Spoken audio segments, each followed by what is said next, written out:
Saudi അറേബ്യയിലെ ശിക്ഷയാണ് ഇവിടെ ലൈംഗിക കുറ്റകൃത്യങ്ങൾക്ക്, ഇങ്ങനത്തെ പീഡനങ്ങൾക്ക് ചെയ്യേണ്ടത് എന്ന് സുരേഷ് ഗോപി അഭിപ്രായം പറഞ്ഞു.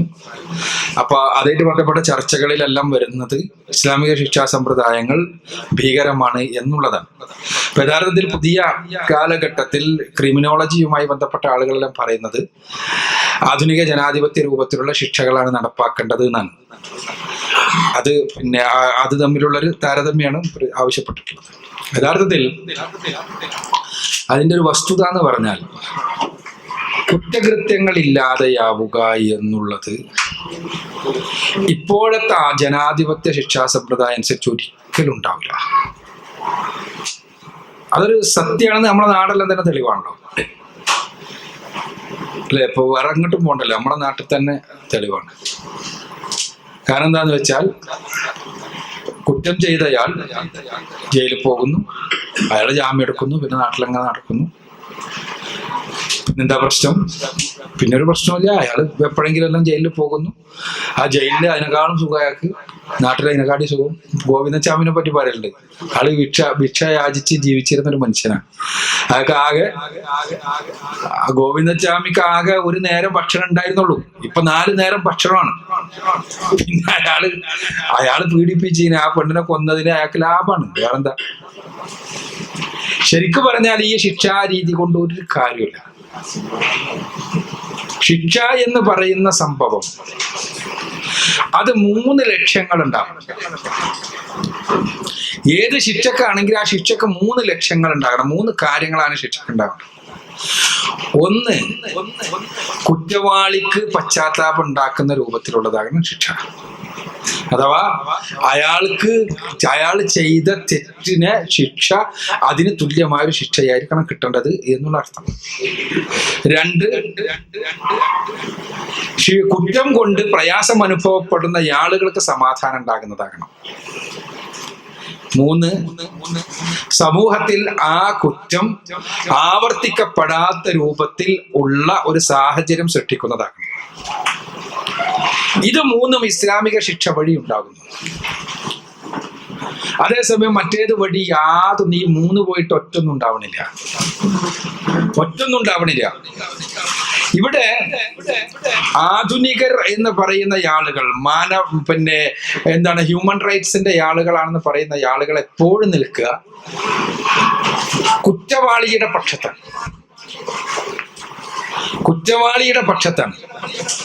ആ കുറ്റവാളി അയാളെ ഇങ്ങനെ ചെയ്യാൻ പാടില്ല, അയാൾക്ക് ഇന്നത് പ്രശ്നമുണ്ട്, അയാളുടെ മനുഷ്യാവകാശ പ്രശ്നമാണ്.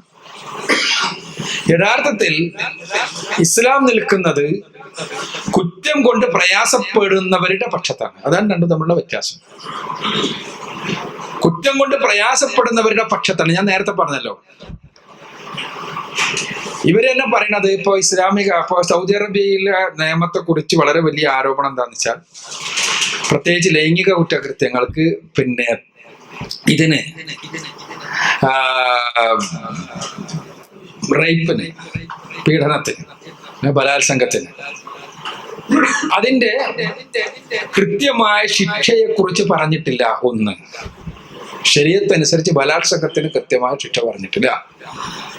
2, marital ripe and statutory ripe ഉണ്ട്. ഇതിന് 2നും കൃത്യമായ ശിക്ഷ പറഞ്ഞിട്ടില്ല. 3, എപ്പോഴും ശിക്ഷിക്കപ്പെടുമ്പോൾ ആരാണോ ആ ഇര കൂടി ശിക്ഷിക്കപ്പെടുന്ന അവസ്ഥയുണ്ടാകുന്നു. ഇതാണ് ഏറ്റവും പ്രധാനപ്പെട്ട ആരോപണം. ഞാൻ 3ാമത് പറയാൻ ഏറ്റവും പ്രധാനപ്പെട്ട ആരോപണം. ശരിക്കും ആരോപണങ്ങൾ ഓരോന്നെടുത്ത് പരിശോധിക്കുകയാണെങ്കിൽ നമുക്ക് ഇസ്ലാമിക നിയമങ്ങളുടെ മാനവികതയാണ് അവിടെ കാണാൻ പറ്റുക. ഒന്നാമത്തേത്, ഈ എഴുതിയ ആള് നമ്മുടെ സോഷ്യൽ മീഡിയയിലൂടെ ഇങ്ങനെ പ്രചരിക്കണ ഒരു യുക്തിവാദിന്റെ പോസ്റ്റ് ഉണ്ട്. അത് എഴുതിയ ആള് വിക്കിപീഡിയ അതേപോലെ കോപ്പി അടിച്ച, വിക്കിപീഡിയ തുറന്നു വെച്ചാൽ അതേപോലെ കോപ്പി അടിച്ച. മുമ്പർക്ക് ഈ മെരിറ്റൽ റൈപ്പും സ്റ്റാറ്റ്യൂട്ടറി റൈപ്പും എന്താന്ന് തന്നെ തിരിഞ്ഞിട്ടില്ല. എന്നിട്ട് അതന്നെ ഇംഗ്ലീഷിൽ തന്നെ അതേപോലെ എഴുതിയിരിക്കുകയാണ്. ഇത് സൗദി അറേബ്യയിൽ മെരിറ്റൽ റൈപ്പിനും സ്റ്റാറ്റ്യൂട്ടറി റൈപ്പിനും ഉള്ള ശിക്ഷയെ കുറിച്ചുള്ള കൃത്യമായ ബോധമൊന്നുമില്ല. marital rape എന്ന് പറയുന്നത് ഇസ്ലാമിക സമൂഹത്തിൽ ഒരിക്കലും ഉണ്ടാവാത്താണ്. അഥവാ വിവാഹത്തിനകത്തുള്ള ബലാത്സംഗം എന്നാണ്. അഥവാ സ്വന്തം ഭാര്യനെ ബലാത്സംഗം ചെയ്യുക, സ്വന്തം ഭാര്യയെ ബലാത്സംഗം ചെയ്യുക എന്നുള്ളൊരു അവസ്ഥ ഇസ്ലാമിക സമൂഹത്തിൽ ഒരിക്കലും ഉണ്ടാവാത്തതാണ്. അതേസമയം പാശ്ചാത്യ സമൂഹത്തിൽ അത് വ്യാപകമാണ്. അതിനൊരുപാട് പാശ്ചാത്യ സമൂഹത്തിലെ കാരണങ്ങളുണ്ട്. അവരുടെ ധാർമ്മികതയും അവരുടെ കുടുംബ സംവിധാനവും അവർ തമ്മിലുള്ള പാരസ്പര്യവും എല്ലാം വെച്ചുകൊണ്ടുള്ള ഒരു സംഭവമാണത്, ഒരു അപകടമാണത്. അതുകൊണ്ടാണ് അവിടെ മെറിറ്റൽ റേപ്പിന് പ്രത്യേക നിയമം വേണ്ടി വരുന്നത്. വിവാഹത്തിനകത്ത് റേപ്പ് എന്നൊരു സാധനം ഇസ്ലാമിക സമൂഹത്തിൽ ഉണ്ടാവില്ല. ഇനി രണ്ടാമത്തെ സ്റ്റാറ്റ്യൂട്ടറി റേപ്പാണ്. സ്റ്റാറ്റ്യൂട്ടറി റേപ്പ് എന്ന് പറഞ്ഞാൽ വിവാഹപ്രായമെത്താത്ത ആളുകളെ പീഡിപ്പിക്കാന്നുള്ളത്. ഇസ്ലാമിനെ സംബന്ധിച്ചിടത്തോളം വിവാഹപ്രായം, ഏജ് ഓഫ് കൺസെന്റ് എത്താത്ത ആളുകളാണെങ്കിൽ എത്തിയ ആളുകളാണെങ്കിലും ശിക്ഷന്റെ കാര്യത്തിൽ ഒരേപോലെയാണ്. അതിന് പ്രത്യേക നിയമം ആവശ്യമില്ല, പ്രത്യേക നിയമം ആവശ്യമില്ല. ഇപ്പോ പിന്നെ പ്രധാനപ്പെട്ട ഒരു ആരോപണം, നമ്മൾ ദായിമാരെന്നുള്ള നിലക്ക് നമ്മൾ മനസ്സിലാക്കാൻ വേണ്ടി ഞാൻ പറയാം. സൗദി അറേബ്യയിൽ ഞാൻ സൂചിപ്പിച്ചതുപോലെ സൗദി അറേബ്യനാണ് ഇവർ നന്നായിട്ട് ശരിയാക്കുക. കാരണം എന്താ വെച്ചാൽ ശരിയത്ത് കുറെ നടപ്പാക്കുന്ന സ്ഥലം എന്നുള്ള നിലക്ക് അതിനങ്ങോട്ട് തമസ്കരിച്ചാൽ ശരിയാവുമല്ലോ എന്നുള്ള നിലക്കാണ്. പ്രശ്നം എന്താന്ന് വെച്ചാൽ ഈ ഇര കൂടി ശിക്ഷിക്കപ്പെടുന്നു. ഇതവിടെ അവർക്കെതിരെ ഭയങ്കര ആരോപണം. യഥാർത്ഥത്തിൽ ഇസ്ലാമിക നിയമം അനുസരിച്ച് പെണ്ണിനെ ബലാത്സംഗം ചെയ്യുക എന്നത് മാത്രമല്ല കുറ്റം,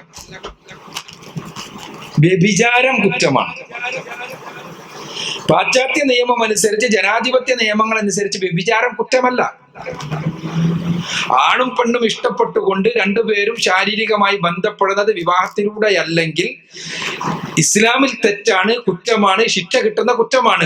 അതേസമയം പാശ്ചാത്യ ലോകത്ത് അത് ശിക്ഷ കിട്ടുന്ന കുറ്റമല്ല. അപ്പൊ അതുകൊണ്ട് തന്നെ അവരത് വെച്ചുകൊണ്ട് ഇത് താരതമ്യം ചെയ്യപ്പെട്ടാൻ പ്രശ്നമാണ്. ഉദാഹരണത്തിന് വളരെ പ്രമാദമായിട്ട് ഇവരിൽ എടുത്ത് പറയുന്ന ഒരു സംഭവം 2009 ജിദ്ദയിൽ നടന്ന ഒരു കുറ്റം. 23-കാരിയായ ഒരു പെണ്ണ്, അവളെ 4 ആളുകൾ ചേർന്ന് ബലാത്സംഗം ചെയ്തു. അതിന് ശിക്ഷ വിധിച്ചപ്പോ ഈ 4 ആളുകൾക്ക് ഇസ്ലാമികമായ ശിക്ഷ അനുസരിച്ചുള്ള ശിക്ഷ കിട്ടി. വളരെ കർക്കശമായ ശിക്ഷ കിട്ടി. അതാരും പറയില്ല. ഈ പെണ്ണിന് 100 അടി വിധിച്ചു കോടതി. അത് ഭയങ്കര പ്രശ്നമാണ്. അതെന്താണ്? അവൾ പീഡിപ്പിക്കപ്പെട്ടു, പിന്നെ അവൾക്ക് 100 അടി വിധിച്ചു, അത് തെറ്റ്. കോടതി വിധിക്കാൻ കാരണമുണ്ട്. എങ്ങനെയാണ് പെണ്ണ് പീഡിപ്പിക്കപ്പെട്ടത്? അവളുടെ കാമുകൻ വിളിച്ചിട്ട് അവനോടൊപ്പം ഗസ്റ്റ് ഹൗസിൽ പോയതാണ്.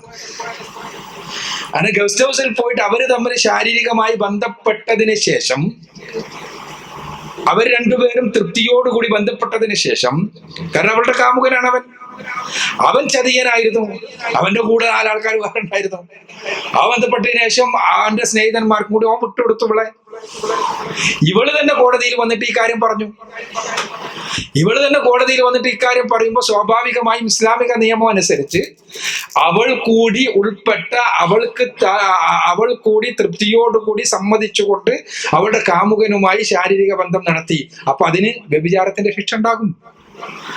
അവൾ വിവാഹിതയല്ലാത്തത് കൊണ്ട് തന്നെ വ്യഭിചാരത്തിനുള്ള ശിക്ഷയുണ്ടായി 100 അടി. ആ 100 അടി തന്നെ അവൾ അതിൽ ഗർഭിണിയായതുകൊണ്ട് ഗർഭകാലഘട്ടത്തിൽ അവൾ പോലീസ് സംരക്ഷണത്തിൽ കഴിയാന്നു. അതിനുശേഷം 100 അടി അടിക്കണമെന്നും കോടതി വിധിച്ചു. അതാണ് ഭയങ്കര മനുഷ്യാവകാശ പ്രശ്നമായിട്ട് പറയുന്നത്.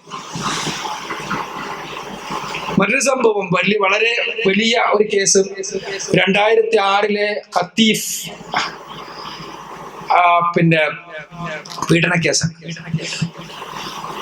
ഇതും എന്താണ്? 19-കാരിയായ പെൺകുട്ടി, അവളും കാമുകനും കൂടി കാറിൽ സല്ലപിച്ചിരിക്കുകയും അവർ കാറിൽ നിർത്തിയിട്ട് രതിപൂർവ്വ ലീലകളിൽ ഏർപ്പെടുകയും ചെയ്യണം.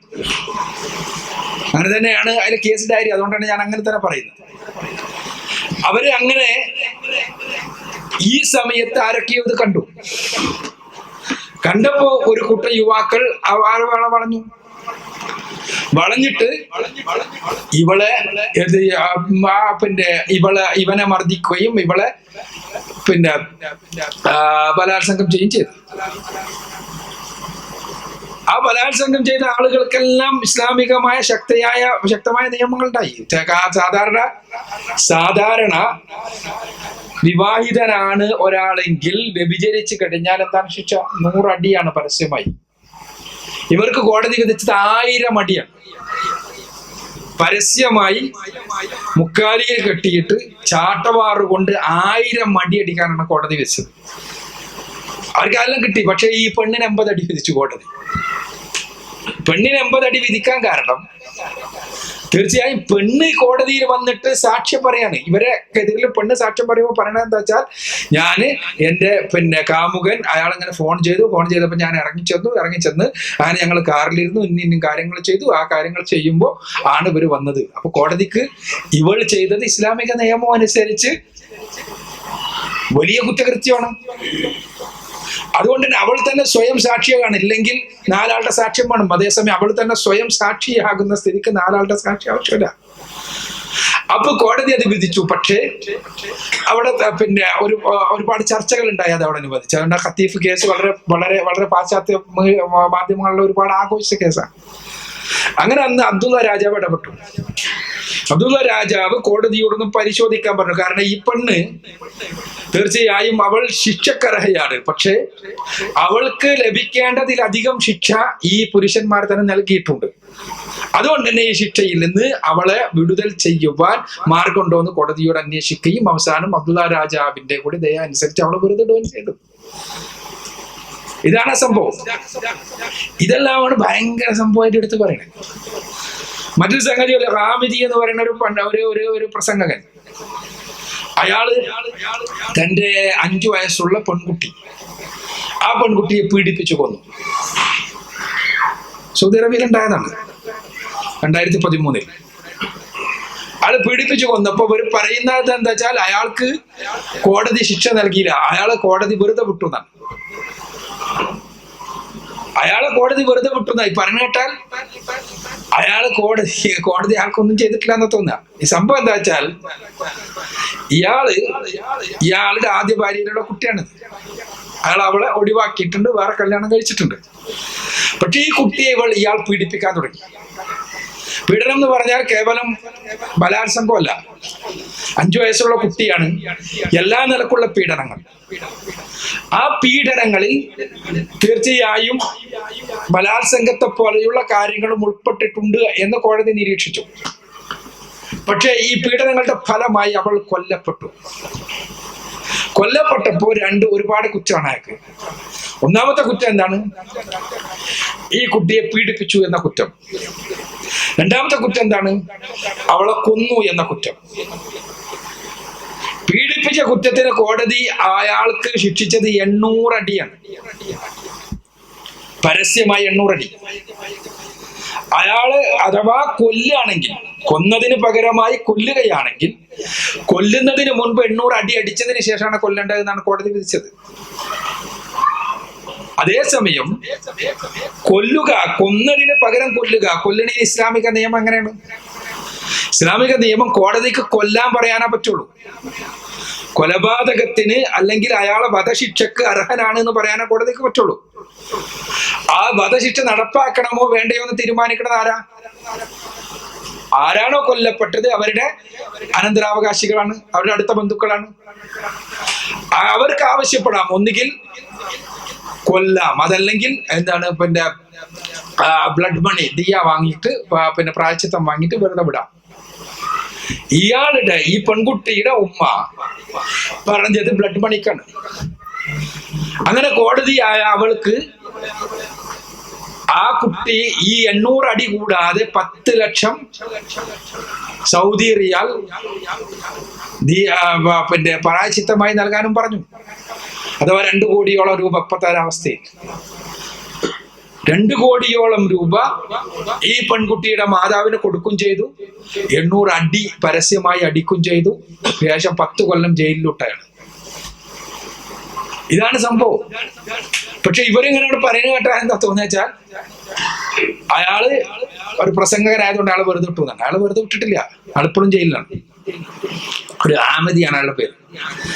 അപ്പൊ ഇങ്ങനെയാണ് സത്യത്തിൽ സൗദി ചെയ്യുന്നത് എല്ലാം ശരിയാണെന്നോ കോടതി വിധിക്കണ എല്ലാം ശരിയാണെന്നോ ഒന്നുമല്ല നമ്മൾ പറയണത്. അത് നമ്മൾ മനസ്സിലാക്കണം. എത്ര നല്ല നിയമമാണെങ്കിലും റസൂലുള്ളാഹി സ്വല്ലല്ലാഹു അലൈഹി വസല്ലം പറഞ്ഞാൽ എന്താണ്? ബുഖാരിയിലുള്ള ഹദീസാണ് ഉമ്മു സലമ റളിയല്ലാഹു അൻഹ എന്നുള്ള നിവേദനം. റസൂലുള്ളാഹി സ്വല്ലല്ലാഹു അലൈഹി വസല്ലം പറഞ്ഞാൽ എന്താണ്? നിങ്ങളിൽ ചിലർ ചില കേസുമായി എൻ്റെ അടുത്ത് വരും.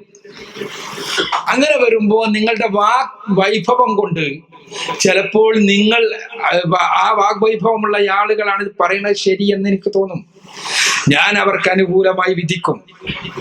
ചിലപ്പോൾ അനർഹമായതായിരിക്കും ഞാൻ അവർക്ക് അനുകൂലമായി വിധിക്കുന്നത്. എങ്കിൽ അവർ അറിഞ്ഞുകൊള്ളട്ടെ, ഞാൻ അവർക്ക് വിധിച്ചു നൽകുന്നത് നരകത്തിന്റെ തുണ്ടാണ് എന്ന്. അതിന്റെ അർത്ഥം എന്താണ്? റസൂലുള്ളാഹി സ്വല്ലല്ലാഹു അലൈഹി വസല്ലമക്ക് പോലും നിയമം നടപ്പാക്കുന്ന വിഷയത്തിൽ തെറ്റുപറ്റാം. ആളുകളുടെ അനുസരിച്ച്, ആളുകളുടെ വാദത്തിനനുസരിച്ച്, ആളുകളുടെ സാമർത്ഥ്യത്തിനനുസരിച്ച്, തെളിവുകളുടെ അഭാവത്തിനും തെളിവുകളുടെ ആധിക്യത്തിനും എല്ലാം അനുസരിച്ച് ചിലപ്പോൾ അങ്ങോട്ടും ഇങ്ങോട്ടും വരാം. സുൽത്താന്റെ ജീവിതത്തിൽ ഉണ്ടായില്ല, അള്ളാഹ് ഇടപെട്ട സംഭവം ഉണ്ടായില്ലേ? അള്ളാഹു ഇടപെട്ട സംഭവമാണല്ലോ സൂറത്തുൻ നിസായിലെ 106 മുതൽ 112 വരെയുള്ള വചനങ്ങൾ. അതെന്തായിരുന്നു?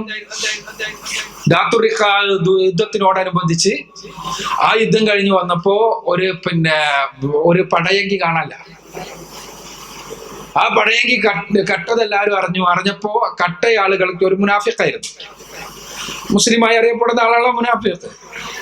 എന്ത് ചെയ്തു വെച്ചാൽ കട്ടയായി എല്ലാവരും അറിയുന്നു കണ്ടപ്പോ സ്വാഭാവികമായിട്ടും അത് കൊണ്ടുപോയിട്ട് ഒരു ജൂതന്റെ വീട്ടിന്റെ വളപ്പിൽ കൊണ്ടുപോയിട്ടു.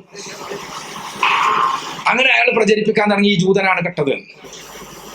സ്വാഭാവികമായിട്ടും റസൂലുള്ളാഹി സ്വല്ലല്ലാഹു അലൈഹി വസല്ലം അത് അന്വേഷിക്കാൻ വേണ്ടി വിട്ടു. തൊണ്ടി സഹിതം സാധനം പിടിച്ചു. പിന്നെ തെളിവൊന്നും ആവശ്യമില്ലല്ലോ. റസൂലുള്ളാഹി സ്വല്ലല്ലാഹു അലൈഹി വസല്ലം തൊണ്ടി സഹിതം റസൂലുള്ളാഹിന്റെ പോലീസുകാരെ പിടിച്ചു. അപ്പൊ ജൂതനായി കുറ്റക്കാരൻ. തെറ്റ് ചെയ്ത റിഫാ എന്നാണ് അയാളുടെ പേര്. അയാള് കുറ്റക്കാരനല്ല. റസൂലുള്ളാഹി സ്വല്ലല്ലാഹു അലൈഹി വസല്ലം മുസ്ലിമായി മനസ്സിലാക്കിയ ആളാണ് ഇയാള്. സ്വാഭാവികമായിട്ടും റസൂലുള്ളാഹിന്റെ വിധി എന്തായിരുന്നു? ജൂതനെതിരായിരുന്നു വിധി. അപ്പോഴാണ് അല്ലാഹു സുബ്ഹാനഹു വ തആല 7-ാം ആകാശത്ത് നിന്ന് ഇടപെടുന്നത്. ഇടപെട്ട എന്താണ്? ആയത്തുകൾ പരിശോധിച്ച് നോക്കുക. അള്ളാഹ് ഇടപെട്ട് പറയാണ്, അല്ല നീ വിധിച്ചത് ശരിയല്ല, നിന്റെ അനുകൂലമായി നീ വിധിച്ചത് ശരിയല്ല. റസൂലുള്ളാഹി സ്വല്ലല്ലാഹു അലൈഹി വസല്ലമയോട് കർക്കശമായ ഭാഷയിൽ അള്ളാന്റെ വാക്കുകളാണ്. അപ്പോൾ ഞാൻ പറഞ്ഞു വരണത്, അവിടെ റസൂലുള്ളാഹിക്ക് തെറ്റി, അള്ളാഹു ഇടപെട്ടു. ഇത് ആർക്കും സംഭവിക്കാം. തെളിവുകൾ കോടതിന്റെ മുന്നിലെത്തുന്ന തെളിവുകളുടെ അടിസ്ഥാനത്തിൽ കോടതിയിൽ ഉള്ള ജഡ്ജിമാരെല്ലാവരും ആകാശത്ത് നിന്ന് ഇറങ്ങി വന്നവരല്ല. അവർക്കും അപകടങ്ങൾ ഉണ്ടാകാം, അവർ ചിലപ്പോൾ തെറ്റുകാരാകാം, ഇതെല്ലാം സംഭവിക്കാം. പക്ഷെ അവിടെ എല്ലാം നമ്മളെ സംബന്ധിച്ചിടത്തോളം ഇസ്ലാമികമായ നിയമങ്ങൾ, ആ നിയമങ്ങൾ പെർഫെക്റ്റ് ആണ്. അതാണ് നമ്മൾ ആളുകളോട് പറയേണ്ടത്. ഇവിടെ ഞാൻ സൗദിയായിട്ട് ബന്ധപ്പെട്ട കേസുകൾ ഇവരിങ്ങനെ എടുത്തു ധരിക്കുന്ന സാധനം എന്നുള്ള നിലയ്ക്ക് ഞാൻ പരിശോധിച്ച് എന്റെ അടിസ്ഥാനത്തിലാണ് ഞാൻ ഈ പറഞ്ഞത്. ഈ 3 കേസുകൾ, ഇത് ഏത് കേസെടുത്താലും ഇങ്ങനെ ആയിരിക്കും സ്ഥിതി എന്നുള്ളതാണ്. പിന്നെ എന്നിട്ട് ലാസ്റ്റ് അവർ എത്തലേ എങ്ങനെ വെച്ചാൽ അവിടെയും മുതലാളിമാർക്ക് മാത്രമേ രക്ഷയുള്ളൂ, മറ്റേ പാവങ്ങൾക്ക് മാത്രമേ ശിക്ഷയുള്ളൂ എന്നല്ല. എന്നിട്ട് പറയും 2 പാകിസ്ഥാനികളെ ഇതിൽ തന്നെ കൊന്നും ചെയ്തു. ഈ കേസ് പറഞ്ഞിട്ട് പറയും ഇതേ തെറ്റ് ചെയ്ത് 2 പാകിസ്ഥാനികളെ കൊന്നും ചെയ്തു. 2 പാകിസ്ഥാനികളെ കൊല്ലാൻ കാരണം വേറൊന്നുമല്ല, പാകിസ്ഥാനികൾ ആരെയാണോ കൊന്നത് അവരുടെ അനന്തരാവകാശികൾ, അവരുടെ അവകാശികൾ ഇവർക്ക് പുറത്തു കൊടുക്കണ്ടേ? അവരുടെ അനന്തരാവകാശികൾ അവർക്ക് ബ്ലഡ് മണി വേണ്ട, അവരെ കൊന്നാ മതി എന്ന് പറഞ്ഞു ഒരു രക്ഷയില്ല ഇസ്ലാമിക നിയമത്തിൽ. അതാണ് സംഭവം. അതല്ലാതെ ഒരു പാവപ്പെട്ടവരായിട്ടോ അല്ലെങ്കിൽ വലുതായിട്ടോ ഒന്നും അല്ല സംഭവം. അപ്പൊ ഈ കാര്യങ്ങൾ നമ്മൾ മനസ്സിലാക്കുക. ഇങ്ങനത്തെ വിമർശനങ്ങൾ ഉണ്ടായിക്കൊണ്ടേ ഇരിക്കും നമ്മൾ മനസ്സിലാക്കുക. അത് നമ്മൾ ആളുകൾക്ക് പറഞ്ഞു കൊടുക്കാൻ വേണ്ടിയുള്ള അവസരമായി ഉപയോഗപ്പെടുത്തുക. അതാണ് നമ്മൾ ചെയ്യേണ്ടത്.